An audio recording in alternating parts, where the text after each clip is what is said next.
In today's video, I'm going to teach you how to download an entire Dropbox folder. First, open your web browser and head to dropbox.com. Make sure you're on the official site, then sign into your account. If you use two-step verification, complete that prompt so you land on your files page.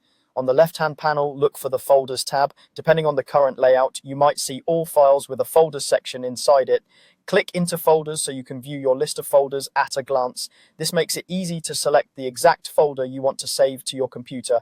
Next, find the folder you want to download, hover your mouse over it to reveal the quick actions, then select it. You should see a settings or options icon beside the folder, often shown as a gear or three dots. Click that icon to open the menu for the folder. In that menu, choose Download. Your browser will begin preparing the folder. Dropbox bundles the entire folder into a single zip file so you can grab everything at once. If your browser asks where to save it, pick a location you'll remember, like your Downloads folder or your desktop. If it saves automatically, you can find it in your default Downloads location. Once the download finishes, double-click the zip file to extract it and access all the files inside, preserving the folder structure. A few tips while it downloads.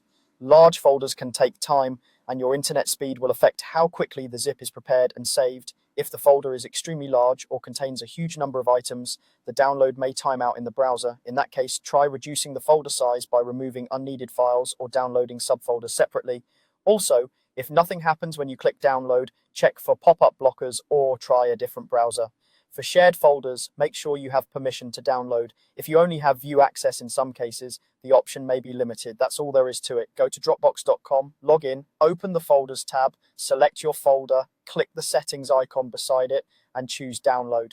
Once the zip lands on your computer, extract it, and you're ready to work offline or back it up wherever you like. If this walkthrough helped, give it a try on your account, and thanks for watching.